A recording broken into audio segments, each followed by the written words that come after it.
Well, it's time to build my Klingon alien battlecruiser. This is a re-release of a very vintage kit. It's being re-released under the AMT banner. And what we need to keep in mind when we look at this kit is most of these parts are about 50 years old. They've been updated a few times in the 90s, notably in 2011, to add a lot of accuracy to the filming model. But all in all, we're going to be looking at a model that was conceived and tooled 50 years ago. Now, the kit does come with chrome pieces, and this is the first decision you'll have to make as you start looking at the model. Because while the chrome pieces look great, and that chrome is a wonderfully glossy, awesome, shiny finish, when you cut it off the sprue, you will be left with parts that are not chrome. So you can see right here on this bottom, I clipped it off, and you can see where it was clipped. That part did not get chrome, so we're left with kind of that kind of green plastic showing through right there. So there are a lot of people who like to strip the chrome off of the chrome pieces, get them just down to plastic, and then airbrush on a silver enamel or acrylic paint over it. I think on my build, just to kind of show you how the chrome will look, I will try and leave it with its natural chrome finish. So let's just start building the kit.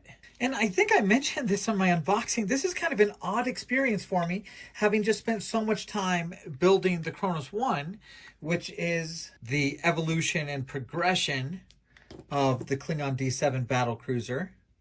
So the Kronos 1 has all these same shapes, but in a much more detailed, larger, more fantastically awesome scale. And it's kind of fun to kind of see kind of this simplified, older version of the kit. And obviously, I think some of the choices made when they did the Kronos 1 and the Katinga are better choices for how to do a model for this shape. Notably, splitting this in half on the equator rather than kind of on this north-south line makes for much better seams. This seam kind of running all the way down the middle of the model, that'll be kind of a more difficult one to work with. Most of the kit is very simple as far as its parts, just kind of two halves for the boom and the bulb. The nacelles and the pylons are done the same way, just split down the middle, a right and a left, and glued together. They will get an end cap on the back here, but very simple construction. 4 parts were used to create kind of the command deck here. Now this structure is the most complicated part of the model kit. It's kind of a hangar bay and an engineering deck. And it is actually a whopping 9 pieces, but it's not too complicated, really. These two fit together like that.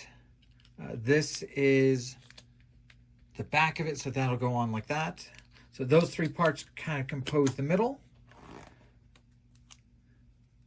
Oh, you know what? It's going to be 11 parts once we add on the chrome. These are kind of the 2 outrigger parts here. There'll be a chrome part that fits in the middle. They'll fit right on the side of that engine deck, and this part will fill in the gap where it meets the hull. Here's what it looks like kind of with one side assembled, and that chrome piece is just kind of laying in there. Now that our sub-assemblies are complete, it's really time to face the reality of this model kit. The reality of a kit that is 50 years old, even if it's been updated for accuracy in that time. And the fact is, there really isn't a seam on this model kit that doesn't need work after assembly. Even this straightforward seam across the front is going to need to be sanded. You can see there's just lips where everything comes together. There are gaps where these 2 parts meet. This entire seam along the back of the command structure will need to be sanded down. The seam running down the middle of our bulb and our neck will need to be sanded. We'll need to do some putty around this torpedo launcher, sand that down again. Yeah, you can see lips on all of these edges. All of these will need to be sanded down. You can see these 2 pieces don't come together perfectly here. We'll have to sand that. Yeah, every seam will need work. You can see we've got lips around the edges here. Along the back, not only do we have a little bit of lips, but we have some gaps we'll need to put some putty on. We'll need to sand down all the seams along the nacelle, and along the front, you can see we'll have putty to put in these gaps. And same thing here, a little bit of putty along the back, and keep sanding those seams down the middle. on this engineering deck. A little bit of putty along these seams, sand down everything. Probably have to file this down so it's a straight edge. So while the assembly is fairly straightforward, the finishing work that you have to do on a model kit like this is pretty extensive. Now, the good thing, and this is a very good thing, is there's such simple detail on this model kit, it's very easy to sand. We can sand this edge. There is no detail to be lost. It's supposed to be nice and smooth. Same thing here. We can sand down this edge as much as we like. We're not going to lose any detail. Same thing here. It's just supposed to be a flat surface, so we can really go to town sanding it, making it round. In that respect, it's a very nice model kit to finish in that we can just be sanding this entire edge and not worry about losing any detail on the front of that shape. And those nice smooth surfaces means applying our putty is going to be pretty easy as well. I'm going to use an old X-Acto blade that is due to be switched out for a sharp one, just as my little spatula here.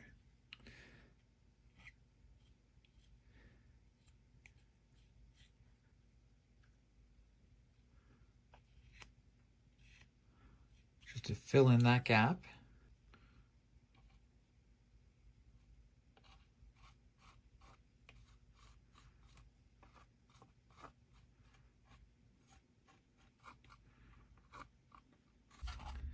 Now that our putty is fully cured, it's time to start sanding. And I'm using 600 grit wet dry, and I'm going to keep it as wet as possible. That just works better for me. So we keep misting it as I go.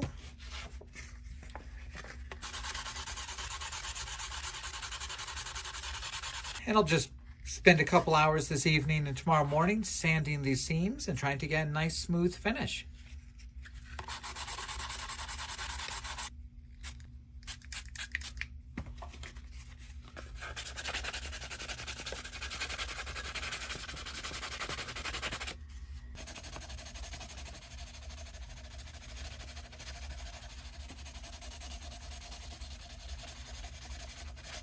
So as you can see, lots of putty work going on here. And we're making our way. But we're at the point where to really see what things look like, I have to get some paint on it, then probably sand and putty and sand and paint again. But you can see I'm just covering up a lot of those seams with putty, trying to sand them down. And you can see how big some of the gaps were. But yeah, it's cleaning up well. But before I can do too much more on it, I've got to get some paint on it, which means I want to do my final assembly. And when it comes to assembling the ship, that's really where you see a bit more of the model's age.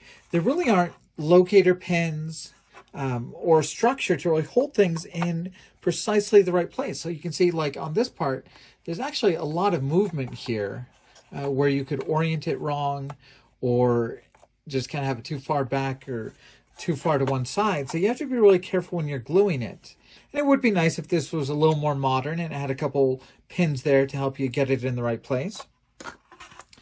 Now, the nacelles and pylons have a very large mounting tab right here that will actually fit inside of the nacelle. So it fits just like that. And that looks pretty good. Looks like we'll still have a fair amount of seams to clean up after we do that gluing, which is another reason why I want to get the gluing done. I like that connection. I can live with this connection. But this is a real weak part for the model. So you can see there's nothing to really hold the neck into the body like there is on the Katinga or the Kronos 1. You just can't glue it in place. And once again, there is a lot of movement here. So you really have to be careful when you're gluing. You have to make sure you line it up.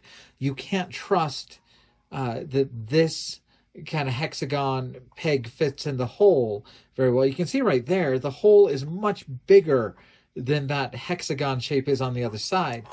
So there really is a chance that you can mount it crooked if you're not careful. So I'm going to go ahead, I'm going to glue this model together. Then we're going to put a base layer of paint on it so we can see what else we need to keep sanding. So I'm popping in here from the very end of the video, tiny bit of time travel here, just to say I spent so much time making sure this part was plumb and straight and nice and even that I didn't quite realize the head of the ship was a little bit warped along that neck. So my head is a little bit tilted in the end. So I guess I would have been better leaving this a little crooked and tilted and leaving my head nice and straight. But unless I was pointing it out, you probably wouldn't notice. All right, outside of the chrome pieces, the ship has been assembled. And now we're going to put a layer of gray paint on just so we can see what else needs to be fixed and puttied and sanded.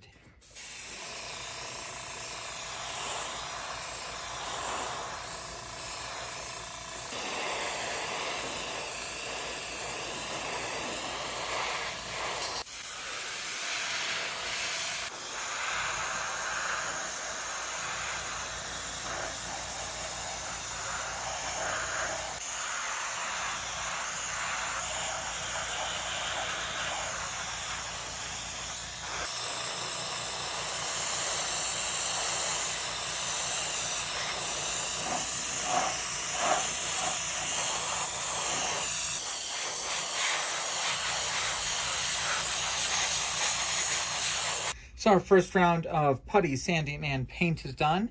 And now we can really see what still needs to be fixed up. Still quite a few seams. You can see this seam coming up the back of this pylon, across the back. We'll definitely have to do something with this seam. I'm actually pretty content with the bulb.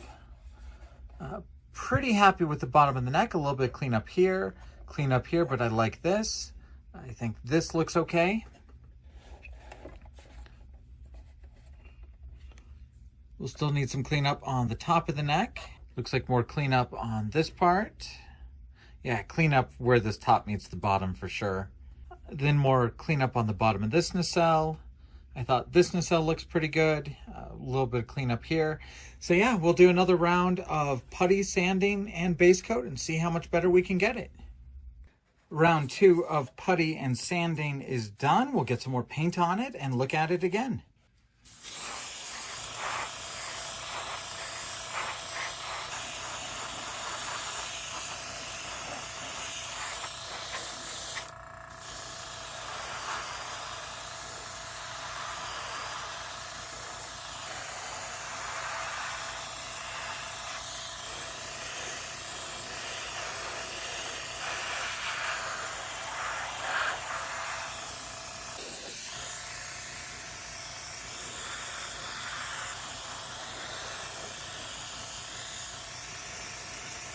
So after getting the entire model back to that gray base coat, I puttied it again, I sanded it again, reevaluated everything, but I did that all off camera so you don't have to watch it again.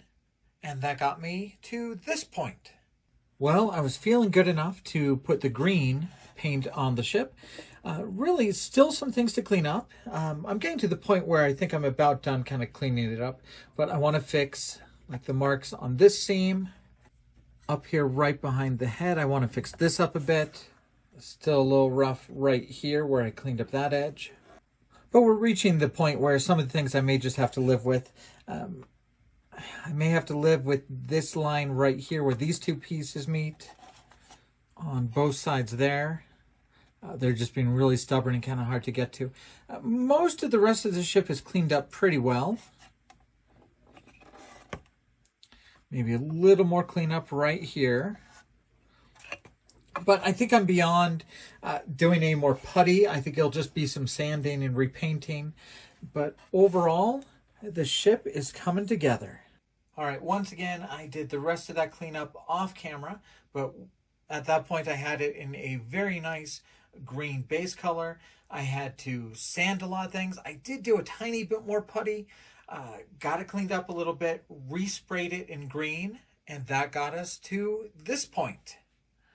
Now it's time to add on the gray accent color. And since it's going to cover kind of this top surface here, it's going to be very easy to mask off. We really just need to make sure we're covering up this boom and the bulb at the front of the ship. A little bit of the nacelles. And then we just need to make sure we're just spraying this direction so any overspray goes over these edges and doesn't hit any of the rest of the ship.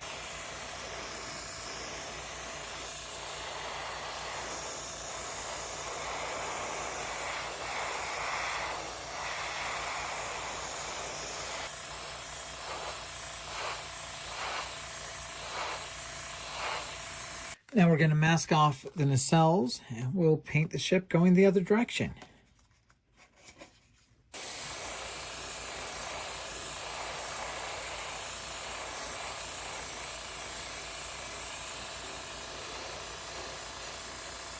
All right, and we're really going to do about the same thing. We're just going to spray down on the top of the command structure of the ship and just paint that top surface.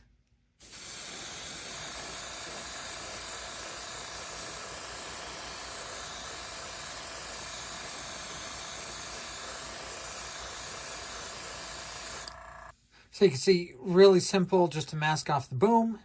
Be careful with your spraying, and you get a pretty good line there between the green on the side and the gray on top.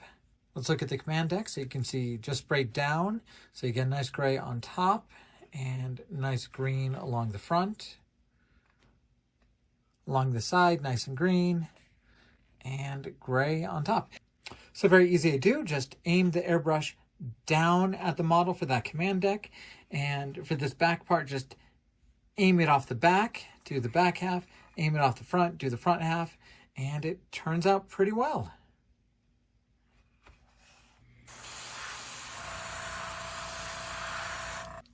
With the paint job on the model complete, it's time to add on the chrome pieces. So I'll start cutting these pieces off with an X-Acto and adding them to the model kit. So here's my rant about this model. Here's kind of what's driving me a little nuts. There are things that just are not clear on the instructions, and I'm having trouble figuring them out. Now, the first thing are these little parts that go on the back engines.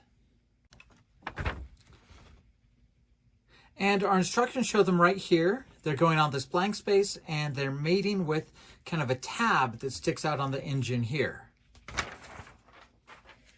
Now, if we look at our engines, we do not have a blank space here, nor do we have that little tab that would fit onto the chrome parts. I believe on the original version of the kit, this chrome part went on this engine nacelle that was blank, and it was kind of the detailed part. I believe when they updated it in 2011, they added the detail right here, and you no longer use those chrome parts. That's kind of my understanding from the blog that Collector Models, which is part of Polar Lights and Round 2, put out when they updated the model in 2011. So I don't think that these chrome pieces get used anymore now that the detail's molded into the engine. But the fact is, it's still left on the instructions that you're putting that chrome piece on here. And so that can be kind of confusing. There is no place to put it anymore now that the detail's on the model kit. And the box art really doesn't help, because this is in picture of the old style where that chrome part is put on a little tab. You can see that tab right there. This image is the new one with the molded in detail on the engine. You can see it a little bit better here. Definitely no chrome part, just molded in detail. And up here, yeah, you can see this is the way it used to be. The chrome part put on a blank surface, mated with a little tab here. But the model's no longer like this. Yeah, so old style, new style, new style. So a little bit of confusion on the box art. They used an old picture here, a new picture here, and you're left a little bit on your own to figure out how to do it. And that's really the same thing on the decals. On the decals, the box says revised decals with multiple window options and Klingon markings for 2 color schemes. All right. And all over it will say use 2 or 4, use 3 or 5, use 7 or 8, 13 or 17. So you're supposed to choose one set of decals or the other, but you don't know what the point is between choosing between the 2 decal sets. There's nothing there saying, like, if you're doing a green ship, use set A, or if you're using a gray ship, use set B, or if you're doing the filming model, do one set, or if you're doing the studio model, do the other. You're just kind of left on your own to figure out what's going to look best with your paint scheme. I think on my model, probably the beige decals will stand out more, so I'll do more beige decals. But when it's talking about different windows, I'm really not sure what the difference is. Here's kind of what we're looking at. You're supposed to use 7 or 9. And as far as I can tell, on 9, it has this window completely closed, and it's open on 7. You're supposed to choose between 3 or 5. And you can see on 3, there's an extra one closed off, and 2 extra ones closed off. The rest of them are kind of open. So a slight difference, but I don't know why or when you would use one of those rather than the other.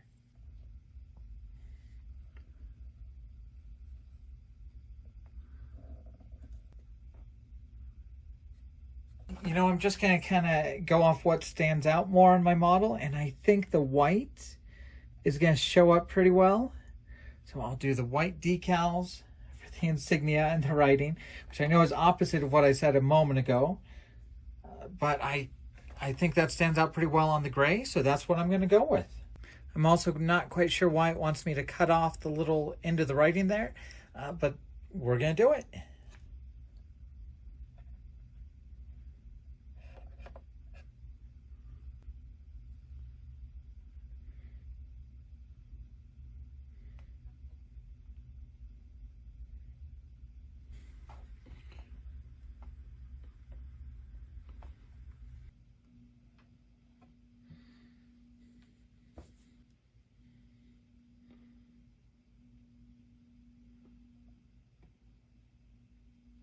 And here's my completed model kit. This is, of course, the Klingon Alien Battlecruiser by AMT as seen on Star Trek. And this is a model kit people have built for 50 years.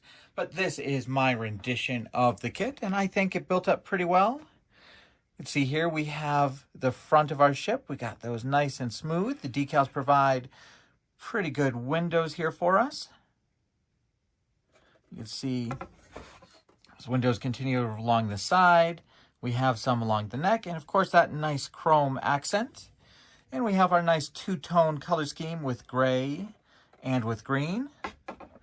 I think it's a pretty good adversary ship.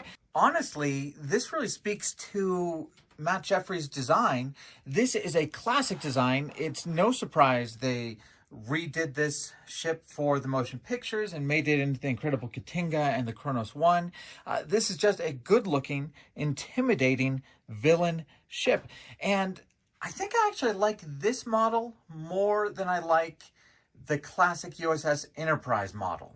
All right, here we have a classic USS Enterprise. This is the 1/650th kit that has been built forever, along with its adversary, the Klingon battlecruiser, same scale. And you can see they look very good together. They look like they match. They look like they're in scale. They're of the same vintage and a very nice display. But I do think I like the Klingon ship more. And maybe that's because I know the Enterprise more and I can see more of what's wrong on this model kit than I can on this one. But everything I've looked at shows me that the D7 is a pretty accurate model to the filming model. And I know the filming model for the Enterprise has lights, it has spinning discs inside the nacelles, it has a lot more effects, so it's more noticeable when you get to a simplified version like this model kit. Whereas the D7, I don't believe it was lit. I think this is pretty accurate to how it looked in the show. I will say, as much work as I put into cleaning up the D7, the classic US Enterprise takes a lot more. It's a different skill set, finishing a model to those smooth edges and finishing and puttying. It takes a lot to make a simple model like this really look good. Whereas the Enterprise is more about lights and motors and blinking rather than just finishing. So I think I definitely enjoyed this model more than this one. And maybe that's because I know that there are some better versions of the Enterprise, the 1/1000th or the 1/350th scale. Whereas the D7, there's the 1/1000th and there's this one. And frankly, I think this one's pretty good. But there you have the two classic model kits, the Enterprise and the Klingon battlecruiser. And all things considered, even though this model takes more finishing than a lot of modern models, I think it really does build up well, and I'm glad to see it on the market again. This is a very nice model kit for a Star Trek fan to make. I think it gives a representation of that original TOS feel. I mean, it looks the way it did in the show. I think it's a fun model to build, as long as you're okay with sanding and puttying. And I think it's an excellent display piece when you're done. I do like how the chrome parts turned out. You know, I was worried about those points where you take it off the sprues really standing out, but they really don't bother me. I think it's a cool little effect. And as much as I complained about the decals, you know, once they're on, they do look really good. And I'm glad I went with the white. I think that stands out really well. And I think this is really kind of a cool little piece. So if you've never had a chance to build this classic kit, it is available at most stores now. It's also available at Cult TV Man Hobby Shop, which is a wonderful place to shop for all of your Star Trek models. And I hope this video gave you a good idea of what goes into building up this kit. Thank you guys for following the channel, and we'll be back soon.